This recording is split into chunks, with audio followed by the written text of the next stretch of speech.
ताई ताई ताई तुमचं पूर्ण करा ना, 2 मिनिटं पूर्ण करा ताई, पूर्ण करा ताई. ओके ताई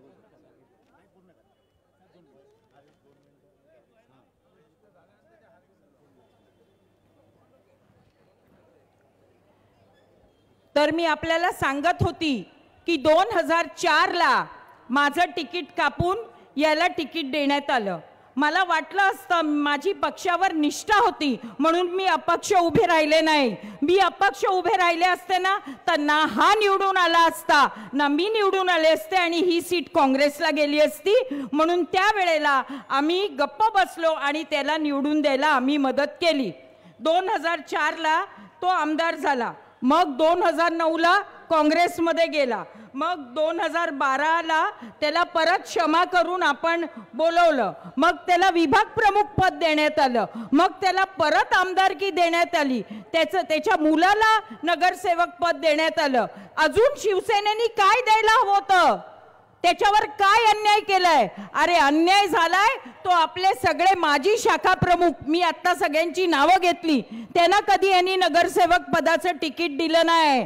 तुम्ही विचार करा, सगळी तिकीटं फक्त आपल्या घरात मुलाला तिकीट दिली. उद्धव साहेबांनी त्याच्या मुलाला तिकीट दिली. आता त्याच्या मुलीला तिकीट हवी होती. मी जिकडे नगरसेविका आहे ना 199 वॉर्ड मध्ये, तिथे त्याच्या मुलीला त्याला तिकीट द्यायचं होतं. म्हणजे काय, सरवणकर कुटुंब म्हणजेच शिवसेना आहे का? बाकी इकडे कोणी शिवसैनिक नाही आहे का? आम्ही सगळ्यांनी शिवसेना वाढवायला मदत नाही केली का? फक्त सरवणकरांनी केली का? त्यांचे मला बोलण्यासारखे खूप विषय आहेत, परंतु थोडक्यात मी थोडक्यात बोलते आणि थांबते. आता आपण ज्या गल्लीमध्ये आहोत ना, या गल्लीमध्ये पिवळी चाळ आहे, शिवकृपा आहे, सर्वोदय क्रीडा मंडळ आहे, बोटावाला चाळ आहे. हे सगळ्या चाळींचं रिडेव्हलपमेंटचं काम या माणसांनी, गद्दारांनी घेतलं. पिवळी चाळीमध्ये विचारा त्यांना कॉर्पस फंड मिळालंय का? पिवळी चाळीमध्ये विचारा त्यांना एग्रीमेंट त्यांची रजिस्टर झाली आहे का? आणि सगळ्यांचं सगळं असंच ठेवलंय आणि स्वतः मात्र वर ब्लॉक घेतलेला आहे. त्याला असं वाटतं आम्हाला कोणाला माहित नाही, आम्हाला सगळ्यांना माहिती आहे की इथे पिवळी चाळीमध्ये सुद्धा त्यांनी त्याची जागा ठेवली आहे.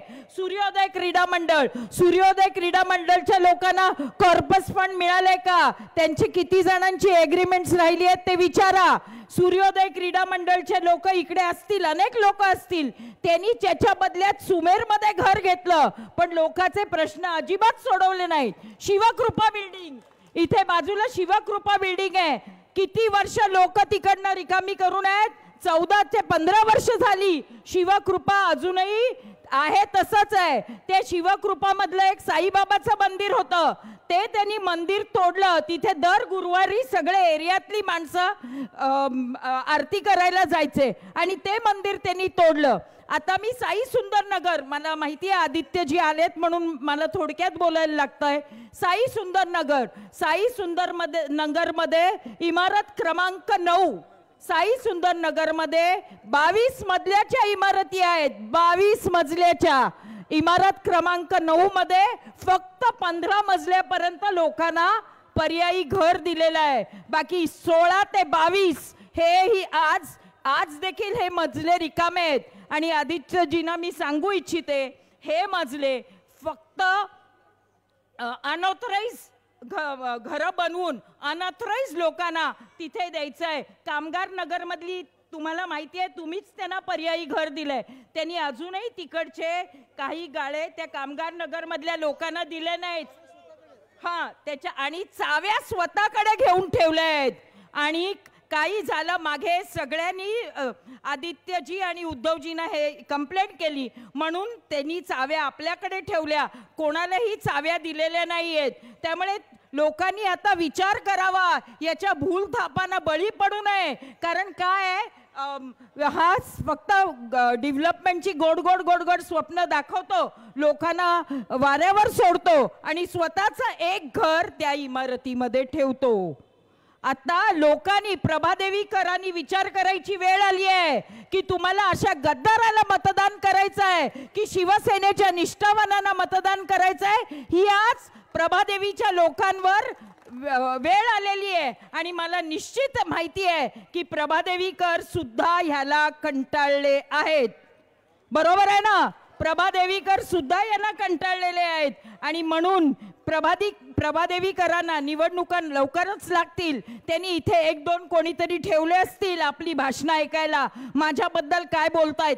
सगळ्यात अन्याय जर शिवसेनेमध्ये दादर प्रभादेवीमध्ये त्यांनी कोणावर केला असेल तर तो माझ्यावर आणि मी घेतलेल्या सगळ्या शाखा प्रमुखांवर अन्याय केलेला आहे. आदित्यजी, मला सांगण्यासारख्या खूप गोष्टी आहेत, परंतु आपलं भाषण ऐकायला सर्वजण उत्सुक आहेत. मला अजून एक गोष्ट सांगायची आहे की ट्रान्सफर, आपली जी मुलं महानगरपालिकेमध्ये नोकरीला आहेत ना, हा तिकडे गेल्यानंतर या मुलांची ट्रान्सफर लांब करतोय आम्ही सगळ्या. म्हणजे तिथे कैलाश पाटील आहे, संजय भगत आहे, यांनी सांगावं त्यांना खूप लांब म्हणजे घरापासून जवळ द्यायची तर लांब का, तर शिवसेनेचं काम करू नये म्हणून.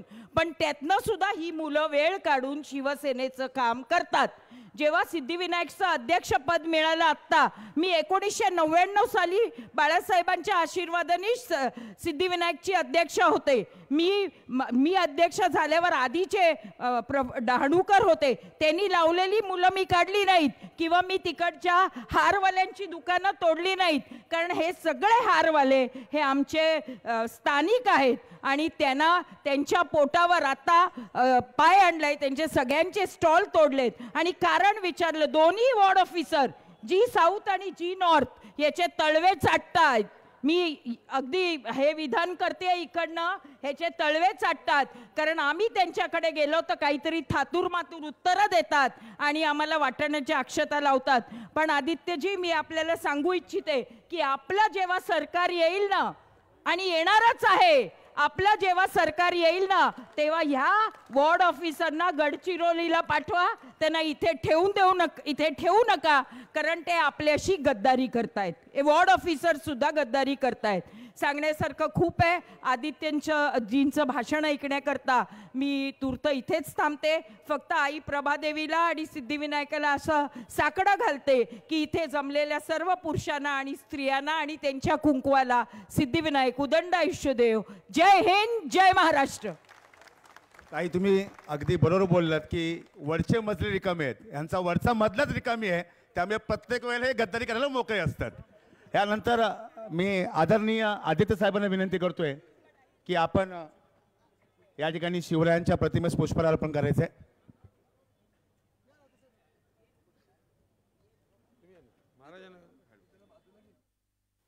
Hello hello. महाराज प्रौढ प्रताप पुरंदर हिंदवी स्वराज्य संस्थापक जाणता राजा श्रीमान छत्रपती शिवाजी महाराज की. दिवाकर रावते साहेबांनी परमपूज्य डॉक्टर बाबासाहेब आंबेडकरांच्या प्रतिमेस पुष्पहार अर्पण केलेलं आहे. परमपूज्य डॉक्टर बाबासाहेब आंबेडकरांचा सन्माननीय शिवसेना नेते अरविंद सावंत साहेबांनी बाळासाहेबांच्या प्रतिमेस पुष्पहार अर्पण केलंय. मराठी मनाचे मानबिंदू, हिंदू रक्षक, हिंदू हृदय सम्राट, सरसेनापती श्रीमान बाळासाहेब ठाकरे यांचा सन्माननीय विशाखाताईंनी महासाहेबांच्या प्रतिमेसाठी पुष्पहार अर्पण केले.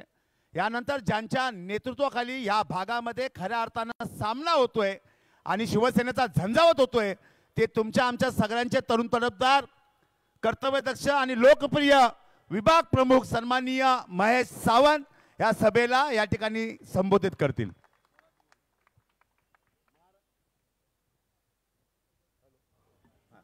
महाराष्ट्राचा आराध्य दैवत छत्रपतींना वंदन. भारतीय घटनेचे शिल्पकार डॉक्टर बाबासाहेब आंबेडकर, आपणा सर्वांचे हिंदू हृदय सम्राट सरसेनापती बाळासाहेब ठाकरे, आपणा सर्वांची माँ यांच्या स्मृतीस अभिवादन. आणि आजच्या प्रमुख मार्गदर्शक आपले युवा नेते शिवसेना नेते आदित्यजी ठाकरे आणि सन्माननीय व्यासपीठ साहेब, ह्या विभागावरती जो आम्हाला एक गद्दारीचा स्टॅम्प लागलेला आहे, हा गद्दारीचा स्टॅम्प मिटवण्यासाठी ही संपूर्ण जनता, प्रभादेवीतील जनता आज इथे आपणासाठी ऐकण्यासाठी इथे आलेले आहेत. या विभागामध्ये साहेब कुठलीही डेव्हलपमेंट होऊ दे, पहिला विकास होतो त्या इकडच्या लोकप्रतिनिधीचा. लोक अशीच सडत पडतात आहे. कारण आमचा साई सुंदर बघाल तुम्ही, इथे सूर्योदय क्रीडा मंडळ साई सुंदरमध्ये साहेब 2 महिन्यांनी एकदा लाईट जाते, पाण्याचा बिल जवळजवळ किती लाख असेल त्याचा हेच नाही, जवळजवळ आमचा झगडे आणि जवळजवळ 50 लाखाचा पाणी पुरवठा त्या साई सुंदरमध्ये केलेला होता. आधी उद्धव साहेबांच्या मार्गदर्शनाखाली त्या विकासकाला बोलवून अजूनपर्यंत साहेब त्यांचे 50 लाख रुपये दिलेले नाहीत. असे भरपूर इथे वॉर्ड ऑफिसरची एवढी दादागिरी असते साहेब. इथे आपली सभा आहे, या सभेच्या पूर्वी इथे एवढे बॅनर लावलेले होते दिवाळीपासून सगळीकडे. बाकी ठिकाणी जर कोणी बॅनर लावले तर दुसऱ्या दिवशी महानगरपालिका येऊन काढून जाते, परंतु आम्हाला जबरदस्ती पोलिसांच्या मदतीने हे बॅनर काढावे लागले, कारण इथे एवढी दादागिरी चालली आहे. महानगरपालिकेचे अधिकारी आहे, यांना पगार महानगरपालिका देते की इकडचा लोकप्रतिनिधी देतो तो हेच आम्हालाही कळत नाही, कारण एवढे मुजोर झालेले आहेत महानगरपालिकेचे अधिकारी. साहेब तुम्हाला विनंती करतो, आपला 24 तारखेला ह्या महाराष्ट्रामध्ये आपली सत्ता येणार म्हणजे येणारच. त्यावेळी आम्ही जेवढी लिस्ट देतो त्या लिस्टचे जेवढे अधिकारी असतील त्यांना काळ्या पाण्याची शिक्षा तुम्ही द्या अशी तुम्हाला विनंती करतो. कारण जेव्हा आम्ही अत्याचार इथे शोधतोय, आमचे कुठलाही शाखाप्रमुख असू दे, गटप्रमुख किंवा शिवसैनिक एखादा धंदा लावायला गेला की तिथे लगेच महानगरपालिकेची गाडी येते. सिद्धिविनायकच्या स्टॉलला आमचे जे काही बाहेर फुलं विकत होते, त्यांचे स्टॉल होते, वर्षानुवर्ष त्यांचे स्टॉल जमीनदोस्त केले, त्यांच्यावरती उपासमारीची आज वेळ आलेली आहे. अशा वेळी तरी सुद्धा आम्ही आमच्या परीने जेवढा संघर्ष करता येतो तेवढा करत असतो. आज तुम्ही थोडी आमच्या इथे वाकडी चाळ आहे, ही वाकडी चाळ जवळजवळ 22 माळे झालेली आहे, परंतु तिकडच्या काही लोकांना जवळ करायचा आणि म्हाडामध्ये पोलीस स्टेशनमध्ये अशा ठिकाणी जाऊन तक्रारी करायचे की तो काम थांबला पाहिजे. अशा विविध समस्या या विभागात उद्भवलेल्या आहेत आणि त्याचा कुठेतरी नायनाट करण्यासाठी आपल्यासारखे युवा नेते आणि आपल्यासारखेची इथे गरज आहे. एवढं बोलून मी माझे 2 शब्द संपवतो. जय हिंद, जय महाराष्ट्र. धन्यवाद. आणि यानंतर अर्थात तुमचा आमचा आवाज बुलंद करणारे ह्या महाराष्ट्राचं नव्हतं हिंदुस्थानचं उभरतं नेतृत्व आदरणीय आदित्य साहेब ठाकरे.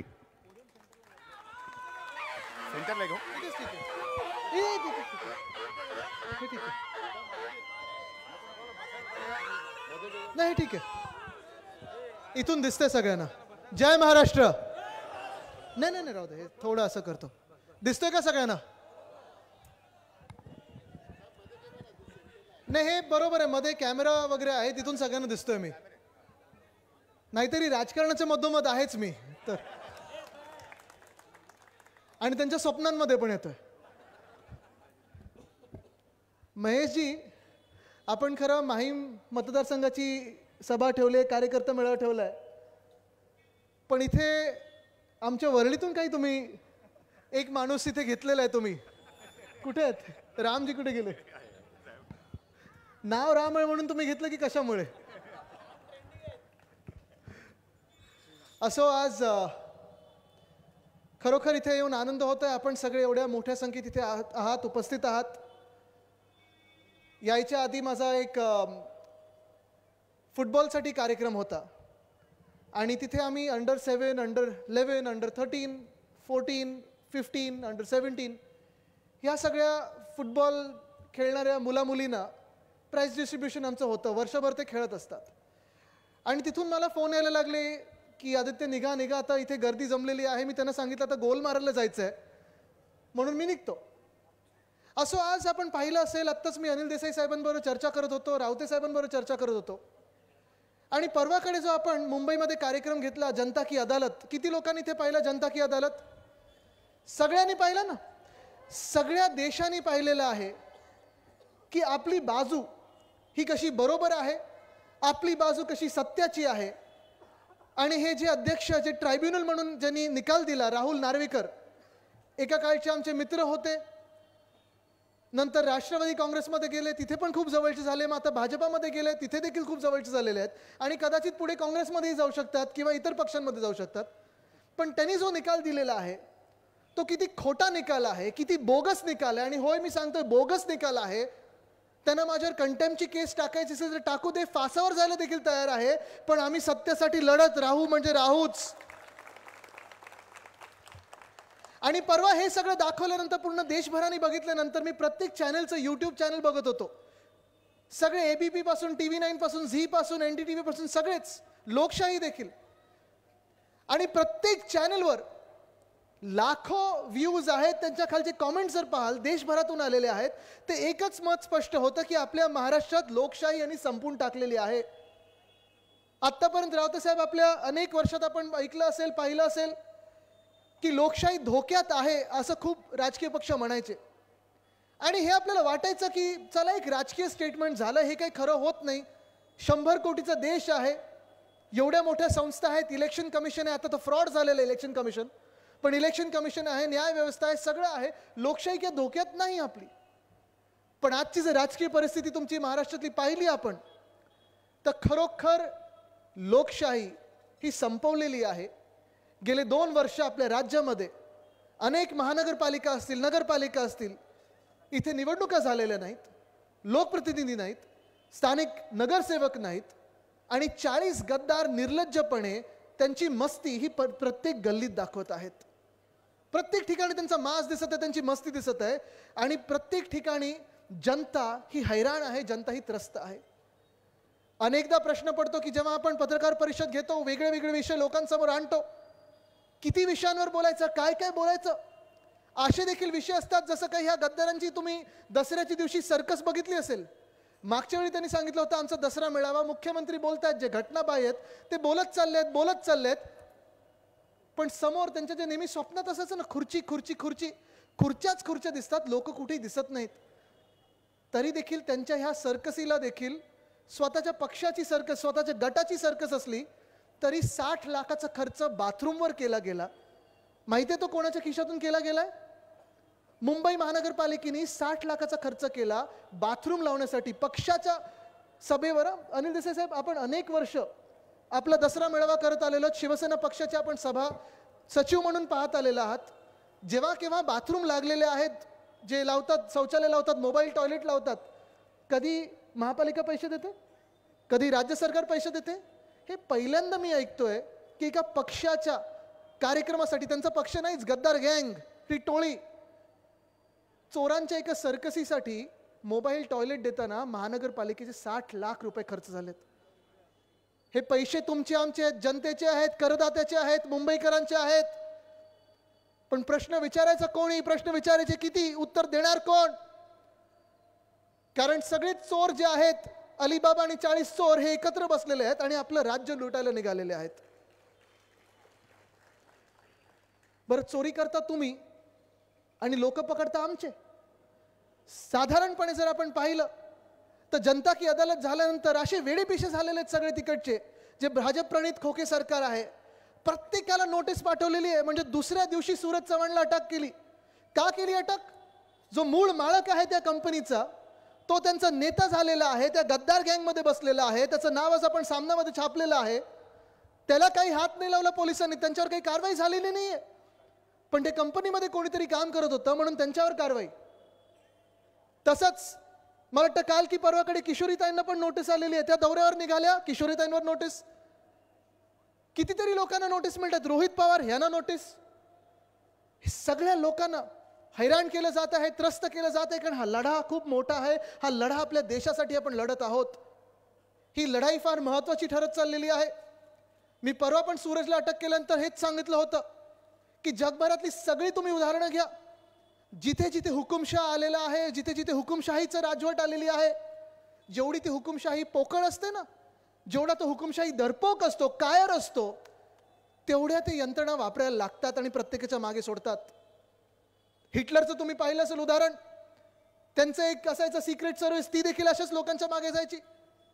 अर्जेंटिनामध्ये असेल, सगळीकडे जगभरात, ईस्ट जर्मनीमध्ये देखील गेस्टापो नावाची एक होती पोलिसांची यंत्रणा.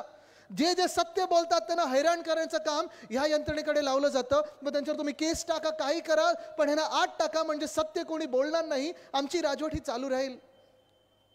पण आज आपण पाहतोय जनता की अदालत, ही सत्य आपण लोकांसमोर आणल्यानंतर, हे सत्य आपण देशासमोर आणल्यानंतर, हे सत्य आपण दुनियेसमोर आणल्यानंतर आमच्या वाईकर साहेबांना हैराण केलं जात आहे. ईडी पाठवली जाते, त्यांना नोटिसा पाठवल्या जातात, सांगतात की तुम्ही आमच्या पक्षात या, शिंदे गटात या, मिंदी गटात या, नाही तर तुम्हाला जेलमध्ये टाकू. किशोरीताईंना सांगितलं जात आहे मिंदी गटात या किंवा भाजपमध्ये जा, नाही तर तुम्हाला जेलमध्ये टाकू. राजन साळवी साहेबांना सांगतायत तुम्ही मिंदी गटात या, नाही तर तुम्हाला जेलमध्ये टाकू. रोहित पवारांना देखील अशाच सगळीकडे ऑफर येत आहेत ना, तर तुम्हाला जेलमध्ये टाकू. पण ह्या सगळे लोक सांगतायत की चला जेलमध्ये टाकलं तरी चालेल, पण आम्ही आमच्या देशासाठी फासावर जाऊ, पण तुमच्या मिंदेगाटात येणार नाही. ह्याला बोलतात हिम्मत, ह्याला बोलतात ताकद, ह्याला बोलतात जिद्द, ह्याला बोलतात देशभक्ती. कारण देश म्हणजे देशाचं संविधान असतं, देशातली लोकशाही असते, आणि प्रत्येक व्यक्तीचा, बाई किंवा पुरुष, ज्याचा आवाज संसदेपर्यंत जाऊ नाही शकत, त्याचा आवाज ऐकण्याची जी ताकद असते त्याला देशभक्ती बोलतात. आणि ही देशभक्ती आपल्या लोकांमध्ये आहे. ही लोक कधी फुटली नाही, ही लोक कधी गेली नाहीत. जी डरपोक मंडळी होती, ज्यांना सगळं काही लपवायचं होतं, ज्यांनी खाल्लं असेल आणि पचवू शकत नाही, त्यामुळे सगळे गेलेले आहेत आणि ते मिंदी गटात बसलेत किंवा भाजप प्रणित खोके सरकारमध्ये बसलेले आहेत. पण आज तुम्ही वायकर साहेबांना बघा, आज तुम्ही किशोरीताईंना बघा, ते सांगतात आमच्याकडे लपवण्यासारखं काहीच नाहीये. आणि म्हणून आम्ही शिवसेना उद्धव बाळासाहेब ठाकरे ह्या पक्षात आहोत. जर लपवण्यासारखं असतं तो तुमच्याकडे आलो असतो. पण किती दबाव टाकायचा, किती छळ करायचा.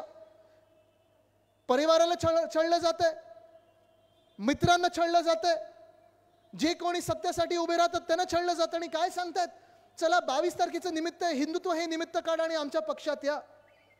हे असे निर्लज्ज प्रकार आम्ही कधी केले नव्हते.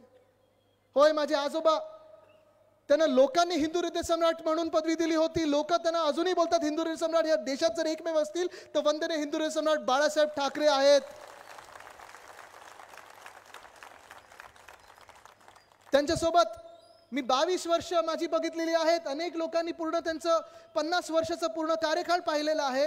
पण कधीही वंदनीय हिंदू हृदय सम्राट बाळासाहेब ठाकरेंनी हिंदुत्वाचा वापर हा राजकारणासाठी केला नाही, समाजासाठी केला, समाजकारणासाठी केला. होय, त्यांनी सांगितलं की गर्व से कहो हम हिंदू है, पण त्यांनी कधी हिंदुत्वाच्या नावावर पक्ष फोडले नाहीत. त्यांनी कधी हिंदुत्वाच्या नावावर भ्रष्टाचार केला नाही, कधी असं खोके सरकार बनवलं नाही, कधी दुसरे आमदार फोडले नाहीत. कारण त्यांचं हिंदुत्व स्पष्ट होतं. त्यांचं हिंदुत्व म्हणजे राम राज्य आणणं हे त्यांचं हिंदुत्व होतं.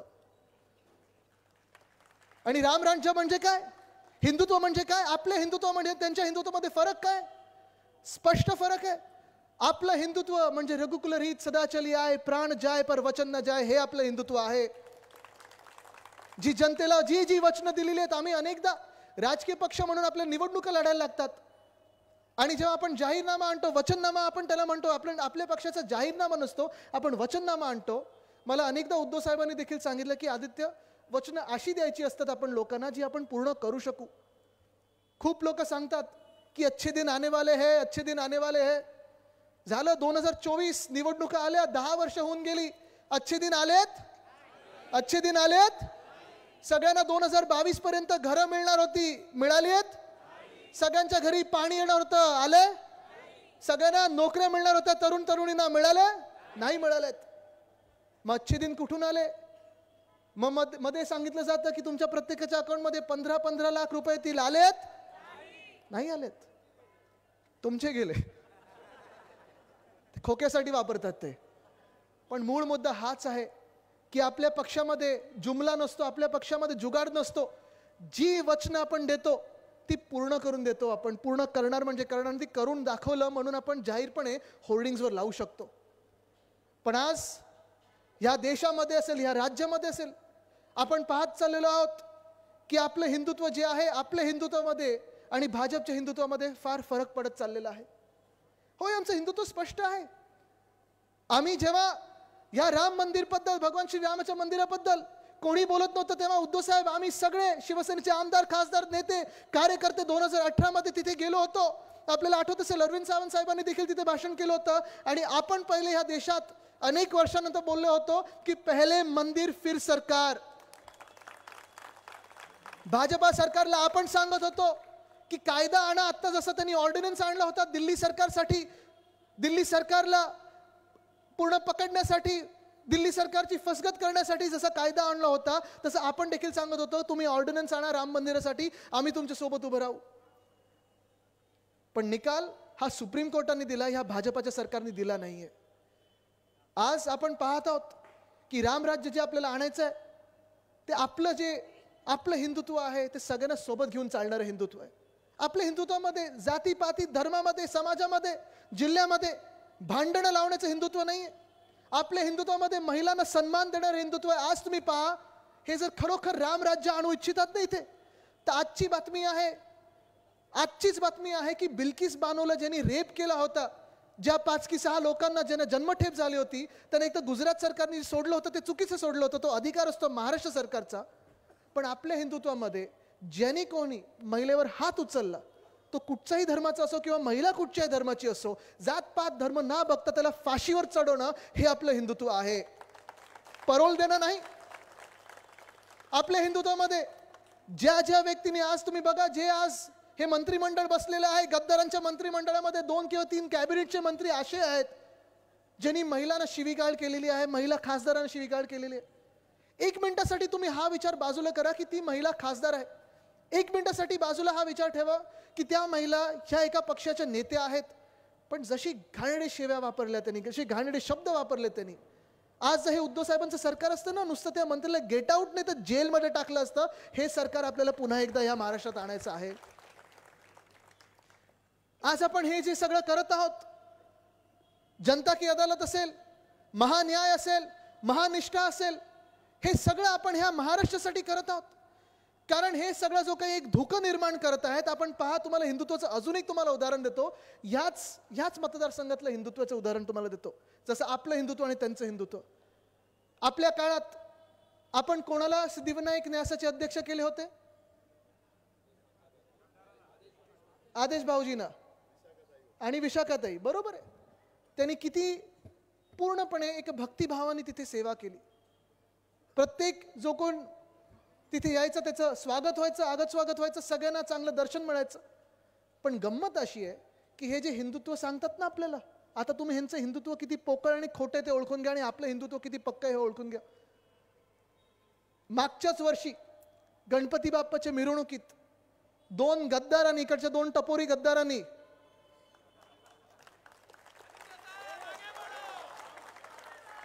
बंदूक काढली होती.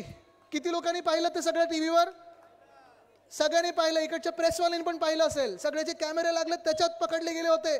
बंदूक काढून काय घाणेरडे शिव्या काय देत होते, आरडाओरडा काय करत होते, माझ्या नावाने काय शिव्या देत होते, सगळं हे कॅमेरे टिपलेलं आहे. रावते साहेब हेच नाही, ह्याच्यानंतर हे 2 टपोरी गुंड, जाऊ दे चिंदीचोर, गुंड पदवी फार मोठी आहे, हे गेले पोलीस स्टेशनमध्ये आणि तिथेच थांबले नाहीत. पोलीस स्टेशनमध्ये देखील फायरिंग झालं. पोलिसांवर त्यांनी एक गोळीबार केलं, गोळी चालवली.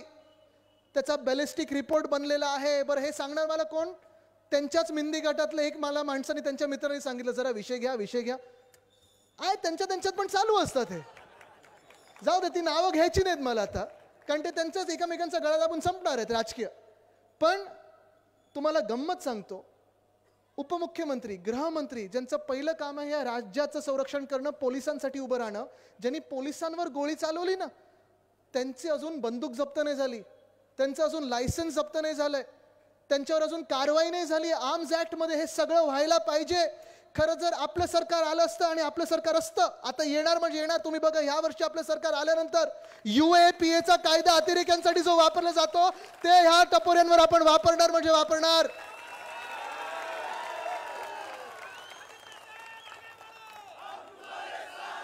आमच्या महाराष्ट्रामध्ये, आमच्या माहीममध्ये तुम्ही गणपती बाप्पाच्या मिरवणुकीत बंदूक दाखवता, पोलीस स्टेशनमध्ये जाऊन पोलिसांवर गोळीबार करता. समजता काय स्वतःला?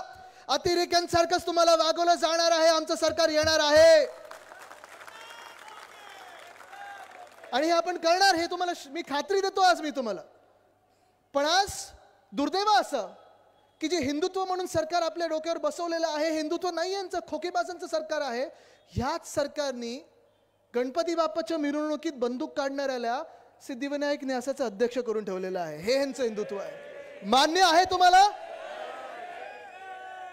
विघ्नहर्ता जे करणार आहे ते करणार आहे, आपला मार्ग मोकळा आहे. पण हे राज्य हे जसं चाललेलं आहे ते बरोबर नाही, ते योग्य नाही आहे. प्रत्येक ठिकाणी तुम्ही पाहताय की जनतेवर अन्याय होत चाललाय. जनतेवर केवढा अन्याय सोसायचा, किती भोगायचा आपण, हा एक विचार आपण करणं गरजेचं आहे. काल परवाकडे एक मोठा विषय आपल्या समोर आलेला आहे, तो म्हणजे तलाठी भरतीचा. प्रत्येकाचं एक स्वप्न असतं, अनेक लोकांचं स्वप्न असतं आपल्या मुंबईत जास्ती BMC मध्ये नोकरी लागायचं, पण एक राज्य सरकारमध्ये पण नोकरी लागली पाहिजे, तलाठी झालं पाहिजे, मी क्लास 3 क्लास 4चे आपल्याला काहीतरी पद मिळालं पाहिजे, हे स्वप्न असतं. पण जो घोटाळा झालेला आहे तो घोटाळा सरकार मान्य करायला तयार नाही, जो घोळ झालेला आहे तो मान्य करायला तयार नाही. एक व्यक्ती अशी आहे जी व्यक्ती 2017 पकडली गेली, कैदी झाले, सुटले, बाहेर आले, परत एकदा एक्झाम दिली, परत एकदा पेपर फोडला, परत एकदा पकडले गेले, आत गेले, बाहेर आले आणि आत्ता 138 मार्क मिळाले त्यांना, परत पेपर फोडला होता. दुसरी घटना अशी आहे या तलाठी भरतीच्या पेपरमध्ये, पेपर असतो 200 मार्काचा, किती आणि मार्क मिळत किती माहिती का? 214.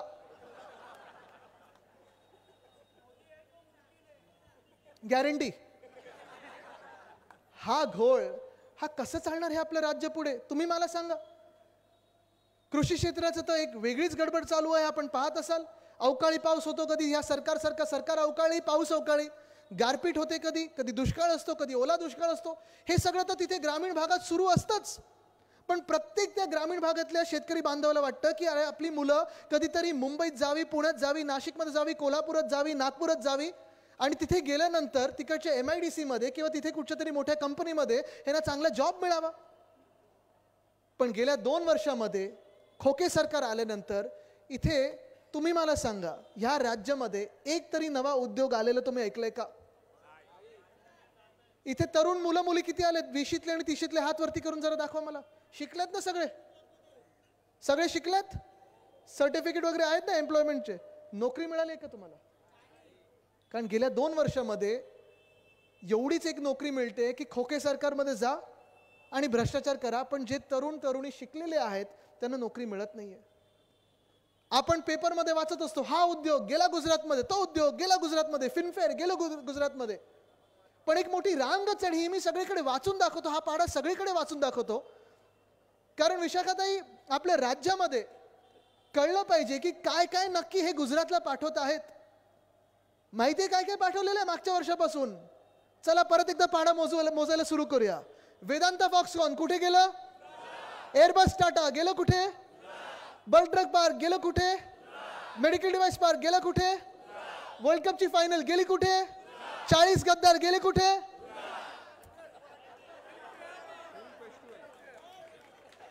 जाऊन विचारा इकडच्या गद्दारांना. खूप वेळा मी ऐकतो आमच्या वरळीत येतात, इथे माहीममध्ये फिरतात, दुकानदारांना 5-5 हजार रुपयासाठी सतवत असतात.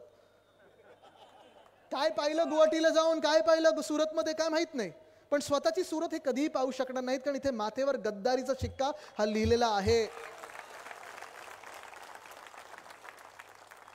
पण अन्याय अन्याय अन्याय महाराष्ट्रावर सतत अन्याय जो चालू राहिलेला आहे. अनेक वर्ष केंद्रात काँग्रेसचं सरकार होतं, नंतर वाजपेयी साहेबांचं सरकार आलं, त्याच्यात आपण देखील होतो. आणि ह्या देशामध्ये प्रत्येक राज्याला संधी मिळायला पाहिजे प्रगती करायला, ही माझी भावना आहे. कारण तिकडचे जे उद्योग येतात ते त्या राज्यात गेले तर स्थानिकांना आणि तिकडच्या भूमिपुत्रांना नोकरी मिळेल, रोजगार मिळेल आणि तिकडची प्रगती होईल. पण मला राग ह्या गोष्टीचा येतो की जो उद्योग आपल्या राज्यात हमखास येणार होता, 100% येणार होता, तो जो घास आपला खेचून गुजरातच्या घशात घातला जातो ना, तिथे मला दुःख होतं, तिथे मला राग येतो. ही भावना संपूर्ण महाराष्ट्रात मला दिसते. प्रत्येकाला माहिती आहे इथून काय काय तिथे नेलेलं आहे. ओ साधी वर्ल्ड कपची फायनल सोडली नाही. मला तुम्ही सांगा, जर वर्ल्ड कप फायनल आपल्या वानखेडेला झाली असती तर कप जिंकलो असतो की नसतो आपण? मग कशाला तिथे नेलं? त्रास हाच आहे की आजकाल मी विचार करायला लागलेलो आहे की देशभरात जेव्हा 5 वर्षापूर्वी 370 कलम काढला तेव्हा शिवसेनेने पण साजरा केला. मला देखील आनंद अश्रू होते की चला माझ्या आजोबांचं स्वप्न पूर्ण झालं, शिवसैनिक म्हणून आपण सगळे जे लढत होतो ते स्वप्न पूर्ण झालं. एक देश, एक संविधान, एक विधान, हे सगळं असायलाच पाहिजे. पण आज प्रश्न हा पडायला लागलेला आहे की 370 जसं कलम काढलं तसं वेगळं काही कलम या संविधानात आणलंय का? की अन्याय जर करायचा असेल तर देशातलं एकमेव राज्य हे महाराष्ट्रच आहे. उद्योग जे न्यायचे ते इथून दुसरीकडे न्या, रोजगार जो काढून न्यायचा इथून दुसरीकडे न्या, मंत्रालय जर आता 2024 नंतर कुठे हलवायचं असेल तर ते देखील सुरत किंवा अहमदाबादला नेतील. पण हे सगळं किती दिवस आपण सहन करायचं? कधीतरी आपण महाराष्ट्र म्हणून विचार करणार आहोत की नाही? काल परवाकडे पण मी एक महत्त्वाच्या विषयावर प्रेस कॉन्फरन्स घेतली होती, पत्रकार परिषद घेतली होती. त्याच्यात 2 विषय मी लोकांसमोर आणले होते. एक म्हणजे आपलं इकडचं वरळीचं रेसकोर्स आहे, जे साधारणपणे सगळेच मुंबईकर कधी ना कधीतरी तिथे वर्षातून आपण जातो, चालायला जातो, धावायला जातो, कधी योगा करायला जातो, कधी काहीतरी कार्यक्रम असतो. ते ह्या खोके सरकारला, त्यांच्या बिल्डर मित्रांना, बिल्डरांच्या घशात घालायचंय. जेव्हा मी ही बातमी लोकांसमोर आणली, व्हॉट्सॲप ग्रुप बनायला लागलेत, ऑनलाईन पिटिशन व्हायला लागलेले आहेत, सगळे लोकांमध्ये हलचल सुरू झाली. आणि जे आपले इकडचे प्रशासक आहेत मुंबई महानगरपालिकेचे, त्यांनी परवा ओपन हाऊस घेतलं. ओपन हाऊस कितीचं? 1800 लोकांचं. तरी ठीक आहे, मुख्यमंत्र्यांच्या सभेपेक्षा थोडी जास्ती गर्दी होती. असो, त्यांनी ओपन हाऊसमध्ये सांगितलं की नाही आता लोक जास्ती बोलायला लागलेत, तर आम्ही आता काही रेसकोर्सवर वरती काही करणार नाही, तर अंडरग्राऊंड कार पार्क करू. कशाला करताय? कुठच्या कॉन्ट्रॅक्टरसाठी करताय? का म्हणून करताय?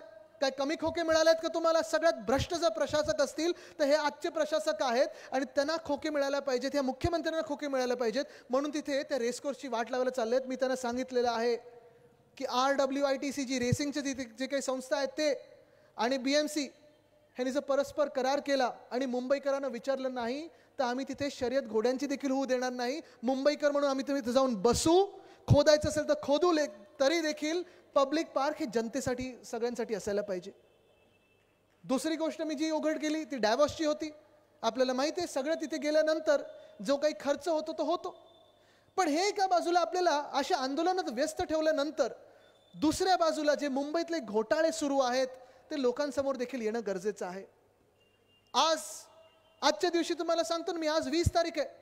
मागच्या वर्षी 2023 मध्ये बरोबर 15 जानेवारीला मी रस्त्याचा घोटाळा हा लोकांसमोर आणला होता. 6080 कोटीचा हा पूर्ण घोटाळा आहे. 6080 कोटीचा. त्याच्यात काय केलं ह्यांनी? सोपी गोष्ट केली ह्यांनी. ह्यांचे 5 आवडत्या कॉन्ट्रॅक्टरना 5 पाकिटं दिली पूर्ण मुंबईभर. त्यांनी 5 मुंबईला विभागून घेतलं. तुम्ही नॉर्थ रिजन, तुम्ही साऊथ सेंट्रल रिजन, तुम्ही साऊथ रिजन, जसं आपल्या लोकसभेच्या सीट्स असतात ना, तसं त्यांनी 5 वेगळ्या वेगळ्या भागांमध्ये विभागणी केली. मग त्यांनी सांगितलं चला आता तुम्हाला काय किती किमतीला पाहिजे तुम्ही सांगा. जी काही किंमत त्यांना होती, खरं तर हे टेंडर 3000 कोटीच्या वरती जायला नको, ते 6000 कोटीला गेलं. आणि मी त्याच वेळी बोललो होतो की तुम्ही प्रधानमंत्री महोदयांना आणताय, कुठच्याही पक्षाचे असो, कदाचित राजकीय काही आमचे वेगळे वेगळे विचार असू शकतात, पण तुम्ही प्रधानमंत्र्यांचा अपमान करताय मुंबईच्या म्युन्सिपल कमिशनर म्हणून, की त्यांच्या हाते असं कामाचं भूमिपूजन करताय जे काम सुरू होऊच नाही शकत. अरविंद सावंत साहेब, आजच्या पेपरमध्ये बातमी आहे की 1 वर्ष होऊन गेलेलं आहे. 280 कोटीचं, श्रद्धाताई तुम्हाला देखील माहिती असेल, आपण महापौर राहिलेला आहात, 280 कोटीची पेनल्टी ह्या रस्त्यांच्या कॉन्ट्रॅक्टर्सवर लागलेली आहे. पण अजून एक सुद्धा रस्ता हा पूर्ण झालेला नाही आहे. ही लाजेची गोष्ट आहे, शर्मेची गोष्ट आहे. 25 वर्ष आपण मुंबई महानगरपालिकेत बघतोय काम कसं होतं हे आम्हाला पण माहिती आहे. गेली 10 वर्ष मी अनेक आपल्या लोकांबरोबर, चेंबूरकर साहेब असतील, सगळे आपले नगरसेवक असतील, ह्या सगळ्यांसोबतच मी रात्री 10 किंवा 11 वाजता मुंबईच्या रस्त्यांवर असायचो आणि रस्ता पूर्ण होतोय, कधी होणार, कसा होणार, ह्याच्यावर आम्ही पाहणी करायला जायचो. प्रेसवाले देखील सोबत व्हायचे. 6 महिने जे असायचे, ऑक्टोबर ते मे, प्रत्येक महिन्यात आमची रात्रीची फेरी असायची मुंबईच्या रस्त्यांवर की रस्ते पूर्ण होतात की नाही. एक रस्ता बनवायला आपल्याला ट्रॅफिक पोलिसांची परवानगी लागते, 16 वेगळ्या वेगळ्या यंत्रणा आहेत त्यांच्याशी सांगड घालायला लागते. हा जो रस्ता तुम्ही बसलात ना, जर तुम्ही रस्त्याच्या खालती खोदलत तर 42 युटिलिटी तुम्हाला सापडतील. मग MTNL असेल, बरोबर ना सावंत साहेब, महानगर गॅस असेल, अजून वेगळ्या वेगळ्या युटिलिटी असतात, स्टॉर्म वॉटर ड्रेन असतं, सगळं असतं. पण सगळीकडे खोदून ठेवलेलं आहे वेगळ्या वेगळ्या कारणासाठी, पण अजून एक सुद्धा रस्ता झालेला नाही आहे. पण एक अभिमानाची गोष्ट आहे की ज्या पत्रकार परिषदा आपण घेतल्या, प्रत्येक महिन्यात त्यांचं भांडफोड केलं. आपल्या शिवसेनेच्या दबावामुळे ह्या कॉन्ट्रॅक्टरांना एक सुद्धा रुपये मिळू दिला नाही. आपण चोरी करणाऱ्याला आपण एक सुद्धा रुपये मिळू देणार नाही ही शपथ घेऊन आपण पुढे चाललेलो आहोत. हाच प्रश्न मुंबईत आपलं जसं आहे तसं पुण्यात आहे, तसं नागपूरमध्ये, तसं ठाण्यात आहे. ठाण्यात तर लूटच चालू आहे. सगळीकडे हा प्रश्न सुरू आहे. पण आपण एक शपथ घेऊन, आपण एक निर्धार घेऊन पुढे निघालेलो आहोत की हे मुंबई आणि महाराष्ट्र लुटायला जे खोके सरकार आपल्या डोक्यावर बसवलेलं आहे त्यांना आपण लुटू द्यायचं नाही. मुंबईचे विषय जर काढायचे असतील तर किती काढायचे, अनेक विषय. सॅनिटरी पॅड्स ह्याचा मोठा घोटाळा झालेला आहे. स्ट्रीट फर्निचर, रावते साहेब आपल्याला हैराण व्हाल आपण ऐकून की स्ट्रीट फर्निचरचा घोटाळा 263 कोटीचा आहे. मी स्वतः लोकायुक्तांकडे कंप्लेंट केलेली आहे. येत्या 12 फेब्रुवारीला तारीख मिळालेली आहे. स्ट्रीट फर्निचरचा घोटाळा हा सोपा आहे. त्यांनी अशा काही गोष्टी केलेल्या आहेत, गमती केलेल्या आहेत की एका कंत्राटदार मित्राला 13 गोष्टी विकत घ्यायला सांगितल्यात. त्या 13 गोष्टी अमुक तमुक एवढ्या आहेत, म्हणजे लॅम्प पोस्ट पासून बेंचपर्यंत 40,000 बेंच. आत्तापर्यंत बेंच घ्यायचा अधिकार हा नगरसेवकांचा असायचा, आता तो ह्या CPDला दिलेला आहे. ते तर सोडा, कुंड्या 10,000 मागवल्यात, पण त्या 10,000 कुंड्यांमध्ये झाडं कुठची लागणार हीच माहिती नाही. आता गंमत हे अशी सगळी महानगरपालिका चाललेली आहे. पण आज ह्या माहीममध्ये, ह्या प्रभादेवीमध्ये मी जे प्रशासक आहेत महानगरपालिकेचे, ते उद्या कदाचित ह्या मुंबई मॅरेथॉनमध्ये धावतील. आपण बघताय प्रदूषण किती आहे, कसं धावणार तुम्ही मला माहिती नाही, पण आज मी त्यांना सांगतो आणि सगळ्याच अधिकाऱ्यांना सांगतो, तुम्ही वॉर्ड ऑफिसरचं सांगताय ना, ठीक आहे, त्यांचं तर आपण नंतर बघू, पण आज मुंबई महानगरपालिकेच्या मी म्युन्सिपल कमिशनरना सांगतोय, स्ट्रीट फर्निचरचा घोटाळा आहे, सॅनिटरी पॅडचा घोटाळा आहे, रस्त्यांचा घोटाळा तुम्ही केलेला आहे, ब्युटिफिकेशनचा घोटाळा केलेला आहे, हे चायनीज लाईट सगळीकडे लावून ठेवलेले आहेत. करा जेवढं तुम्हाला करायचं आहे. 2024 हे आमचं आहे, आमचं सरकार येणार म्हणजे येणारच, पण तिथे थांबणार नाहीये. प्रत्येक घोटाळ्यात तुम्ही प्रत्येक केलेला जो काही पैसा खाल्ले ना, जेलमध्ये बसून तुम्हाला पैसा मोजायला लावणार आहे आणि पुन्हा एकदा मुंबईकरांच्या तिजोरीत द्यायला लावणार आहे. राज्य चालतं कसं, राज्य चालवायचं कसं, सरकार चालवायचं कसं, हा एक मोठा विषय असतो आणि तसा पाहिला तर सोपा असतो. आपण लोकांचं हित डोळ्यासमोर ठेवलं तर राज्य चांगलं चालतं, जनतेचं हित डोळ्यासमोर ठेवलं तर राज्य चांगलं चालतं. आहे ना, आपल्याला आठवत असेल आपल्या 25 वर्षाच्या कारभारामध्ये आपली जी मुंबई महानगरपालिका डेफिसिटमध्ये चालत होती, ती आपण 25 वर्षामध्ये 95,000 कोटीच्या सरप्लसमध्ये आणली. हे आपल्याला शिवशाहीचं सरकार आणि रामराज्य पुन्हा एकदा आणायचं आहे. पण आज काय त्या व्यवस्था आहे, आज काय नक्की अवस्था झालेली आहे. मुंबई महानगरपालिकेची हालत अशी झालेली आहे की एवढ्या कॉन्ट्रॅक्टरांना काम न करता पैसे मिळालेले आहेत किंवा थकबाकी एवढी आहे की पुढच्या 2 वर्षामध्ये आपल्या मुंबई महानगरपालिकेच्या कर्मचाऱ्यांना पगार देऊ शकत नाही, अशी परिस्थिती या घटनाबाह्य मुख्यमंत्र्यांनी केलेली आहे. फिरा अजून डॅवॉसला कधी जाता, कधी नेदरलँडला जाता, पहिला सुरतेला गेले होते, मग गुवाहाटीला गेले होते, मग गोव्यात काय आले, टेबलावर काय नाचले. हे सगळं जे काही करायचं स्वार्थासाठी तुम्ही जे केलेलं आहे, स्वतःच्याच सगळ्या जे काही स्वप्न होती ती पूर्ण करण्यासाठी केलेलं आहे. तुम्ही एक लक्षात घ्या, ही 40 लोक, ही जी 40 टोळी आहे अलिबाबाची, ही उद्धव साहेबांची कधी होऊ शकली नाही. ज्यांनी त्याने सगळं काही दिलं, ही तुमची आमची काय होणार हे आपण आता लक्षात ठेवलं पाहिजे. आज महान्याय महानिष्ठा म्हणून जो आपण विचार करत आहोत, न्याय हा काही शिवसेना उद्धव बाळासाहेब ठाकरे पक्ष म्हणून आपण मागत नाही आहोत. न्याय म्हणजे आपण काही सगळे इथे नेते मंडळी जी आपण बसलेलो आहोत, कार्यकर्ते म्हणून बसलो आहोत, हा आपल्यासाठी न्याय मुळीच मागत नाही आहोत. आपला विषयच नाही आहे. आपल्याला न्याय मिळेल तेव्हा मिळेल. Justice delayed is justice denied. कदाचित न्याय मिळणारही नाही अशी शक्यता आहे. पण निवडणुका जेव्हा येतील तेव्हा आपल्याला न्याय हा महाराष्ट्राला द्यायचा आहे. कारण जे काही आपण गेल्या 2 वर्षात गमावलेल्या, ज्या संध्या आपल्या हातातून निघून गेलेल्या आहेत, त्या संध्या आपल्याला पुन्हा एकदा आपल्या राज्यासाठी आणायच्या, देशासाठी आणायच्या. हा न्याय आपण पुन्हा एकदा मागत आहोत. जो न्याय आम्ही मागत आहोत तर पक्षासाठी मागत नाही आहोत. हे मी पहिलं देखील सांगितलं होतं, निकाल वाचत होते तेव्हा पण सांगितलं होतं की हा न्याय नुसतं शिवसेना पक्षासाठी नाहीये. हे आज ठरणार होतं, त्या दिवशी ठरणार होतं की जे अध्यक्ष राहुल नार्वेकर ट्रायब्युनल म्हणून निकाल देत होते, तो निकाल हे डॉक्टर बाबासाहेब आंबेडकरांनी जे संविधान आपल्याला लिहून दिलेलं आहे, ते संविधानाचे पूजक म्हणून देणार होते की भाजपाला जे संविधान 2024 नंतर देणार आहेत लिहून, ते त्या संविधानाप्रमाणे होतं. आणि माझी भीती हीच खरी ठरली की राहुल नार्वेकरांनी जो निकाल दिला ते भाजपच्या संविधानाप्रमाणे दिलेला आहे, डॉक्टर बाबासाहेब आंबेडकरांच्या संविधानाप्रमाणे नाही.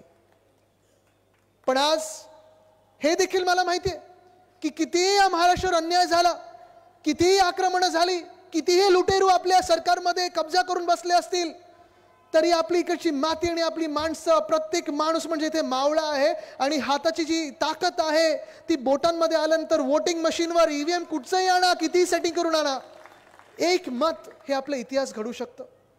आज इथे आपण जर पाहिलं असेल, ह्या 4 मूर्ती जी आपण पूजा करतो, शिवरायांची जी पूजा करतो आपण, त्यांना मानत तर असतोच. आपल्या स्वप्नामध्ये देखील शिवराय जर आले तर आपण ताड करून उभं राहू आणि सांगू आम्ही लढायला तयार आहोत.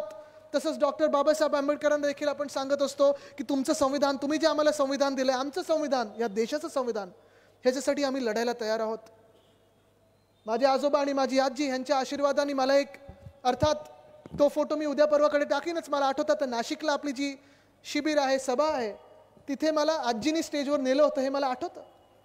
आणि म्हणून आजची ही जी सभा आहे, आजचा जो कार्यकर्ता मेळावा आहे, आजचा जो एक निर्धार मेळावा आपण घेत आहोत, तो एवढ्याचसाठी घेत आहोत की आपण इथे नुसतं फुलं आणि हार घालायला नाही, त्यांच्याकडून प्रेरणा घ्यायला सगळे एकत्र आलेलो आहोत. सगळे प्रेरणा एकत्र घ्यायला आलेलो आहोत.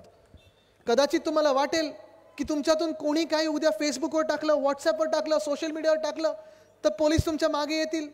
त्यांना मागे यायला लावतात बिचाऱ्यांना, दुसरं काही करू शकत नाहीत कारण त्यांच्यावर आदेश असतात.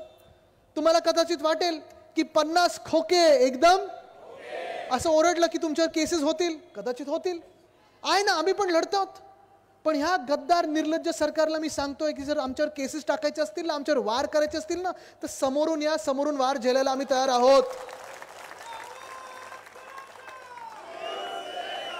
2 वर्ष हा महाराष्ट्र वार झेलत आलेला आहे. हा 2 वर्ष आम्ही सगळेच महाराष्ट्रातले सगळे रहिवासी इथे वार झेलत आलेलो. तुमचा अन्याय आम्ही सहन करत आलेलो आहोत. पण आता आम्ही सहन करणार नाही, आता कुठेही थांबणार नाही, कारण हे 2024 वर्ष आमचं आहे. मी तर ठरवलेलं आहे की 2024 मध्ये ज्या लोकसभेच्या निवडणुका आहेत आणि ज्या विधानसभेच्या निवडणुका आहेत, असो महापालिकेच्या जरी निवडणुका असो, एका सुद्धा गद्दाराला महापालिका काय, लोकसभा काय, विधानसभेची पायरी बघू द्यायची नाही. माझ्यावर सगळे ते आरोप करत असतात, 40चे 40 गद्दार काही काही बोलत असतात. मला बरं वाटतं, जेवढे ते मला शिव्या देतात तेवढं मला बरं वाटतं, कारण मला टॉनिक मिळतं, माझी एनर्जी त्याच्यातून येते. खूप वेळा मी माझ्या आपली जी मंडळी आता साईनाथ, चालेल ना बोललं तर, सगळे जे आपले सोशल मीडिया आणि साईनाथ आता अर्थात सचिव पण आहे, सूरज बिचारा जेलमध्ये आहे, त्याला तो लवकरच बाहेर येईल, आपल्याबरोबर लढायला तयार होईल. अमोल कीर्तिकर भैया देखील आहेत सोबत. हे सगळ्या मंडळींना मी खूप वेळा सांगत असतो, जेव्हा माझी पत्रकार परिषद होते, जेव्हा मी काही बोलतो त्यांच्यावर, ज्या दिवशी शिव्या पडतात ना त्यांच्याकडून, भाजप प्रणित खोके सरकारकडून, असं वाटतं चला बरोबर बाण लागलेला आहे. तसंच जनता अदालत नंतर बरोबर बाण लागलेला आहे, डायव्हर्सच्या दौऱ्यानंतर बरोबर बाण लागलेला आहे, पत्रकार परिषदेनंतर बरोबर बाण लागलेला आहे. गेले 2 वर्ष हा 33 वर्षाचा जो तरुण आहे ना, म्हणजे मागच्या वर्षी 32 होतो, 33च नाही, तुम्हाला वाटेल वय लपवतोय, त्यांना चेहरा लपवायची वेळ आलेली आहे, आपल्याला वय लपवायची वेळ आलेली नाही असून. पण मी लढत आहे आणि लढत राहणार, कारण मी फक्त वडिलांसाठी लढत नाहीये, मी फक्त शिवसेनेसाठी लढत नाहीये, मी आपल्या महाराष्ट्राच्या तरुण तरुणींसाठी लढत आहे.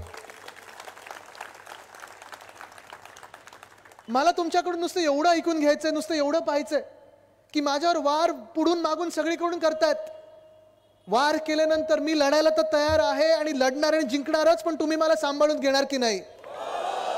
मला जसं ते त्यांच्या शिव्यांचं टॉनिक असतं ना, तसं अजून एक टॉनिक जर पाहायचं असेल तर सगळ्यांनी हात वरती करून मला तुमचं प्रेम आणि आशीर्वाद द्या. हे जे आहे ना, हे माझं टॉनिक आहे, हे माझी खरी शक्ती आहे.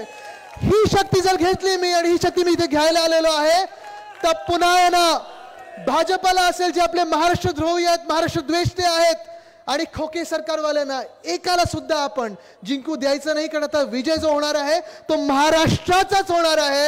एवढं सांगून मी पुढे निघतो. धन्यवाद. जय हिंद, जय महाराष्ट्र, वंदे मातरम.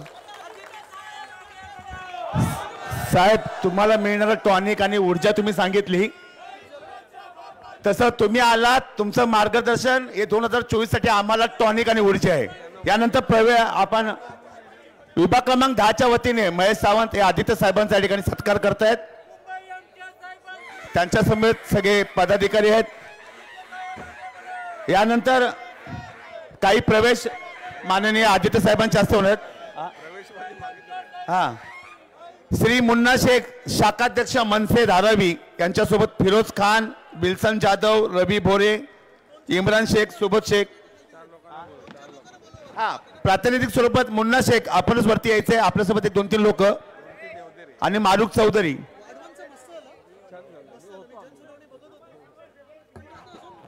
त्याचप्रमाणे टायगर ग्रुप धारावी किशोर म्हात्रे हे देखील पक्ष प्रवेश करतायत. काँग्रेस माई विभागातून अनवर शेख, काँग्रेसचे अनवर शेख, अजहर रिझवी, झाहीर पीरजादा, जॉन डिसोजा हे देखील प्रवेश करतायत.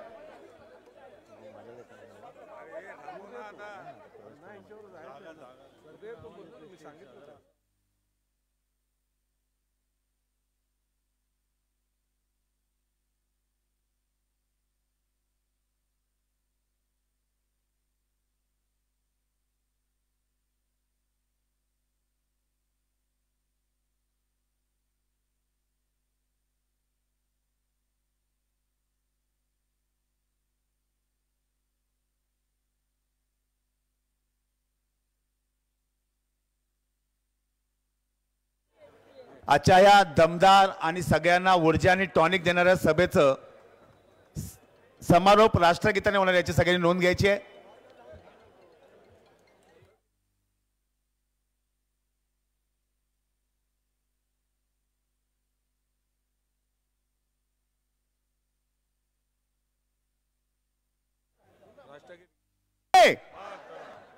जय श्रीराम, जय श्रीराम, गणपती बाप्पा. दादर माहीम पोलीस ठाणे सर्व पोलीस कर्मचारी बांधव त्याचप्रमाणे अधिकारी, जरी महापालिका आम्हाला सहकार्य करत नसेल तरी जी साऊथमधील सर्व एन नॉर्थ असतील सर्व महापालिका अधिकारी आणि सर्वांचं या ठिकाणी मनपूर्वक आभार. आणि तुम्हा सर्व शिवसैनिकांचं, महिला आघाडी, युवा सेना, त्याचप्रमाणे अंगीकृत संघटना आणि खास करून ही सभा सामनामध्ये होणारी, सामना करणारी सभा ज्यांनी देशाच्या कानाकोपऱ्यात पोहोचवली त्या सगळ्या पत्रकार बंधूंचं या ठिकाणी, सोशल मीडिया, पत्रकार बंधू, इलेक्ट्रॉनिक्स मीडिया, या सगळ्यांचं आम्ही शिवसेना विभाग क्रमांक 10च्या वतीने या ठिकाणी मनापासून आभार मानतो आणि आजची ही सभा या ठिकाणी समाप्त झालं असं जाहीर करतो. धन्यवाद. जय महाराष्ट्र.